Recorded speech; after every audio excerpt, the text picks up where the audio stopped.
ओम नमो भगवते वासुदेवाय।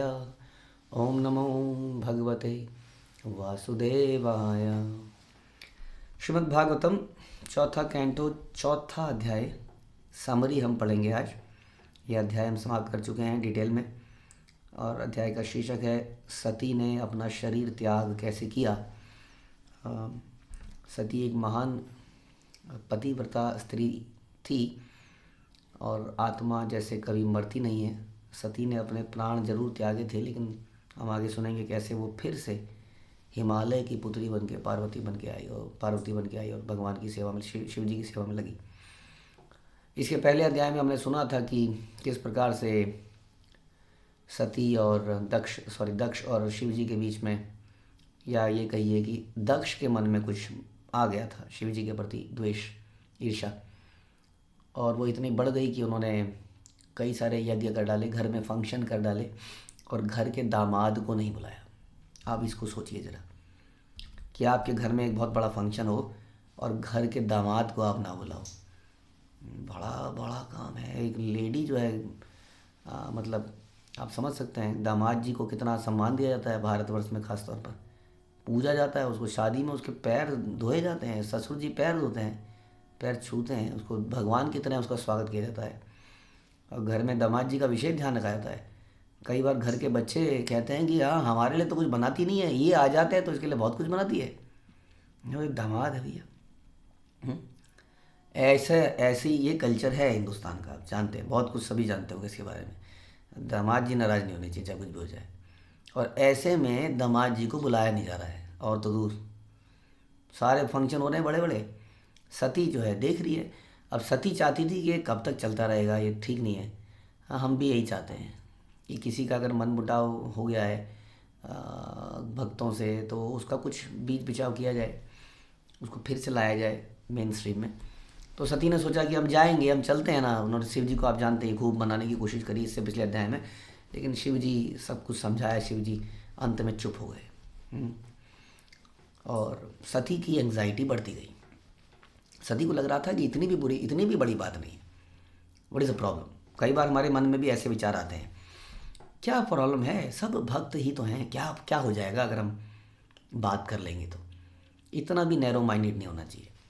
आप ज़्यादा ही सोच रहे हैं कुछ, शायद इतना नहीं सोचना चाहिए। अब मान जाएंगे, पिताजी तो हैं, पिता ने नहीं बुलाया तो क्या प्रॉब्लम है। पिताजी अगर बुलाना चाहिए क्या, पिताजी तो पिताजी हैं। बेटी पिताजी के बुलाने पे जाएगी क्या। अब तो रिश्ता ही तो है, डिवोटी ही तो है, इंसान ही तो है, वगैरह वगैरह वगैरह। हम बहुत कुछ सोच लेते हैं।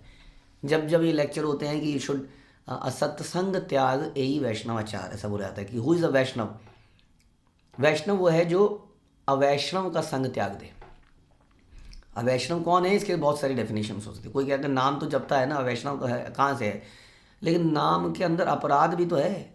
ऐसे कहते हैं कि पापों को समाप्त किया जा सकता है नाम जप कर, लेकिन अपराधों को नाम जप कर भी समाप्त नहीं किया सकता। उसमें अपराध में क्या है, गुरु साधु की निंदा करना, उन्हें साधारण मनुष्य समझना। जो व्यक्ति ऐसा कहे उसके बाद बोले कि मैं वैष्णव हूँ, हाँ कैसे हो सकता है। कोई आदमी यदि इस काम पे उतर जाए कि मैं तो निंदा करके छोड़ूंगा, और हम ये बोले कोई बात नहीं डिवोटी ही तो है। उसी तरह से हम बोले जी अवैष्णव सत्संग को, ऐसे सत्संग को त्याग दो जो अवैष्णव है। हमने क्या है, ज़्यादा ही बोलते हैं आप लोग, मेरे बचपन का दोस्त है, कैसे छोड़ दें। हाँ अब इसको तो नहीं कर पाएंगे हम, है कि नहीं। इंसान ही तो है, अच्छा इंसान है, क्या प्रॉब्लम है। आप जानते हैं कई बार लोग कहते हैं मांस मच्छी भी नहीं खाता है, हाँ लहसुन प्याज भी नहीं खाता है। ठीक है, आपकी तरह माला नहीं करता है, भगवान को नहीं मानता है, प्रॉब्लम क्या है, आप इतना क्यों। तो ये क्या है, बेसिकली हमने क्या किया, हमने पूरी वैष्णव सिद्धांत लिखे हुए आचार्यों पर एक क्वेश्चन मार्क मार दिया कि शायद उनके एनालिसिस में कोई प्रॉब्लम थी, शायद उन्होंने कुछ ज़्यादा ही लिख दिया। And now I have come here to correct it. मेरे अंदर रूप सनातन इत्यादि गोस्वामियों से, भगवान से, इन सब से ज़्यादा ज्ञान आ गया है, और मैं अपनी सिचुएशन को खुद एनालाइज करना चाहता हूँ।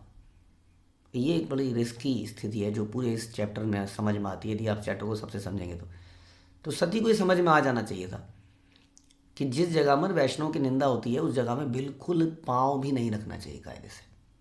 लेकिन वो एडेमेंट हो गई थी और थोड़ी सी क्रोधित हो गई, इधर से उधर घूम रही थी और थोड़ी देर में वो अपना सामान लेके वहाँ से निकल पड़ी अपने पिताजी के घर कि okay I will see, I am going. Shiv ji शांत रहे, लेकिन शिव जी ने अपने अटेंडेंट जो खड़े थे उनको बोला कि तुम लोग जाओ ज़रा, शी इज़ नॉट डूइंग, ठीक नहीं कर रही है, खतरा है, आप लोग ज़रा जाइए, देखिए माहौल क्या है, थोड़ा ध्यान रखिएगा इसका। हाँ, तो सब लोगों ने एकदम से शिव जी के अनुसार रेडी हो गए।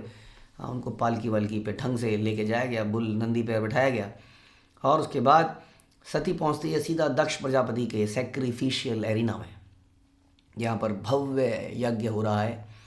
वो बड़ा ध्यान से यज्ञ के एक एक जगह को देखती है। सती के आने पर उसकी माता तो उसको वेलकम करने के लिए आती है, बट कोई बहुत ज़्यादा शूशा नहीं करती है। ऐसा लगता है कि वो अपने इमोशंस को दबा रही है, लेकिन बेटी का प्रेम उसको खींच के ले जा रहा है। क्यों? क्योंकि सामने ही दक्ष प्रजापति बैठे थे और ऐसा लगता था कि बाकी सारे लोगों को भय था कि यदि हमने सती का वेलकम कर दिया तो दक्ष हमसे नाराज हो जाएंगे। और यही लक्षण उनको अपने परिवार में भी दिख रहे थे। जहाँ तक दक्ष प्रजापति का सवाल है, उन्होंने तो अपनी बेटी की तरफ आंख उठा के देखा भी नहीं। सती क्या देखती है कि शिव के दक्ष के इस यज्ञ में शिव जी के लिए कोई स्थान नहीं है। सभी देवताओं का स्थान उन्हें दिखा, लेकिन देवताओं के हेड महादेव, उनके लिए कोई स्थान नहीं था। ये बात देखकर वो बड़ी दुखी हुई। उन्हें समझ में आ गई कि शिव जी ने मुझे सही कहा था और द्वेषी व्यक्ति को ठीक नहीं करा जा सकता। इसलिए भगवान गीता के अंत में कहते हैं कि हे अर्जुन, ये ज्ञान, हाँ, जो सबको बांटता है वो मुझे बड़ा प्रिय है, लेकिन ये ज्ञान कभी द्वेषी व्यक्ति को मत बांटना। यस, भगवान गीता के अंत में कह रहे, he is God, God loves is all his children, he is the father, अहम बीज प्रदापिता। भगवान क्या कहते हैं? मैं सबका पिता हूँ वास्तव में, सर्व योनिषु कौन्तेय। और वो पिताजी क्या कह रहे हैं? वो पिताजी जिनके अंदर इतनी दया है, जो सबका पालन करते हैं, वो कहते हैं द्वेषी व्यक्ति को ये ज्ञान नहीं देना, जबकि ये ज्ञान वास्तव में पतितों का उद्धार करने के लिए ही तो है ये ज्ञान, और किस लिए है। लेकिन फिर भी उसका द्वेषी होना ठीक नहीं है। तो सती को समझ में आ गया कि ये द्वेषी व्यक्ति था। शिव जी ठीक कह रहे थे कि नहीं, मैंने ज़्यादा ही सोच लिया, हाँ मैं इसको बना ही लूँगी भक्त, भक्त ही तो है, इंसान ही तो है, ये ही तो है, हम ज़्यादा उदारवादी बन गए। तो सती जो है बहुत ही क्रोधित हो गई वास्तव में दक्ष के ऊपर, और उसने बोलना शुरू किया। 11 से 23वें श्लोक में बोलती है, वो कहती है कि संसार में कोई ऐसा व्यक्ति नहीं है जिसने शिव जी में कोई कमी देखी हो एक्सेप्ट तुम्हारे। हाँ, ये वही शिव जी हैं, हाँ, जिनका वास्तव में संसार में उनसे कोई श्रेष्ठ है ही नहीं, ना ही कोई उनका प्रतिद्वंदी है। हाँ, उनके लिए वो शिव जी हैं जिनके लिए कोई दुश्मन है ही नहीं संसार में, किसी को दुश्मन मानते ही नहीं। रावण एक बार उनके पास आया तो रावण को भी, आप जानते हैं एक कथा में कि रावण ने क्या मांग लिया? बोला ये जो आपके कैलाश में जो घूम रही है सुंदर सी लेडी, ये मुझे चाहिए। शिव जी वरदान दे चुके थे। हाँ, अब बड़ी संकट का समय आ गया था। ये कथा हम कभी बाद में सुनाएंगे आपको, but this is what was happen. तो ऐसा व्यक्ति जो किसी को, तो उस व्यक्ति को भी वो कैलाश को हिला रहा है, मुसीबत क्रिएट कर दी कैलाश में। आप जानते हैं जब कैलाश में आया रावण, ऐसे नहीं, उसने नंदी जी इतने पागल हो गए उसके हरकतों से, नंदी ने वो श्राप भी दे डाला और वो हिला रहा है, हिला रहा है, हिला रहा है, हिलाने में लगा हुआ है। और सुनते हैं हम शिव जी ने क्या किया। शिव जी ने देखा कोई पागल आदमी है, शिव जी को क्रोध नहीं आया, फिर भी क्रोध नहीं आया। शिव जी ने क्या किया, अपने पैर के अंगूठे को जमीन में दबा दिया। जैसी पैर का अंगूठा जमीन में दबाया, पहाड़ इतना भारी हो गया कि उसके जो हाथ थे, जिससे हाथ से वो कैलाश को हिला रहा था, पूरे कैलाश को हिला रहा था, वो हाथ नीचे दब गया, पिस गया। उसके बाद जो उसने कराहट मारी, उसका सारा रावणपना निकल गया। उसके आसपास वालों ने सता बोला, गाइडेंस दी, भैया देख, जिसने हाथ दबाया है ना यहाँ पर, वही बचाएगा इस वक्त, शरणागति हो जा, पड़ जा उनके चरणों पर। तो कहते हैं शिरडी वो दुष्ट था, एक नंबर का ब्राह्मण के बेटा था, उसने इतने सुंदर श्लोक रच डाले शिव जी के ऊपर, ग्लोरिफिकेशन, ज़बरदस्त ग्लोरिफिकेशन, हाँ, जिसको हिला रहा था अभी उसको। और वो इतने प्रसन्न हो गए वो आए, बोलो कि तुम काम तो उल्टा कर रहे थे लेकिन मैं खुश हूँ तुमसे, बोलो क्या मांगते हो। तब बोला मुझे वो लेडी चाहिए। अब बताइए क्या उसकी नीयत थी और क्या थे शिव जी। शिव हिला रहा है कैलाश को, 2 मिनट में खुश हो जाते हैं, इसलिए उनका नाम आशुतोष है। हम्म, कह रहे कौन होगा ऐसे व्यक्ति का दुश्मन, तुम उससे दुश्मनी करते हो। पिताजी क्या है, दिस इज टू मच। जो सबको बहुत प्रिय है, हाँ, सबका अपना है, किसी का दुश्मन, उससे आप नफरत करते हैं। वही वास्तव में साधु है।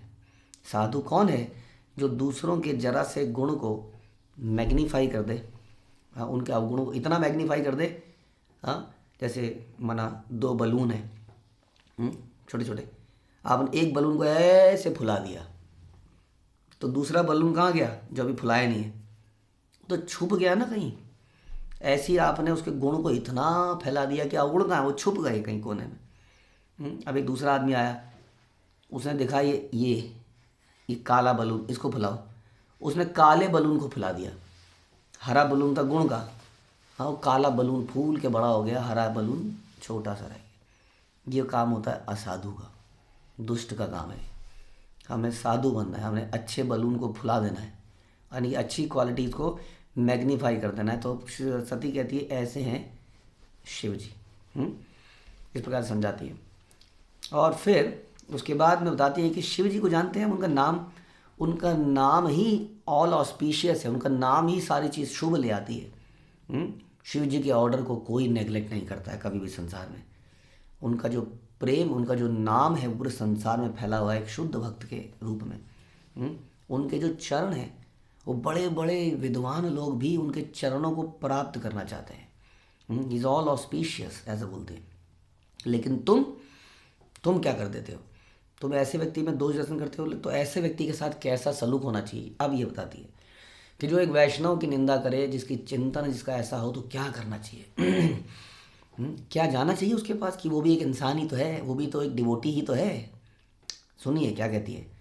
कहती है कि अपने कानों को बंद करने लाना चाहिए, उस जगह को छोड़ देना चाहिए, नहीं तो उसको पनिश करना चाहिए। हाँ, उसकी जीभ काट लेनी चाहिए, बता रहे हैं मार देना चाहिए, या अपनी लाइफ ही दे देनी चाहिए अगर हम इनमें से कुछ भी नहीं कर सकते तो।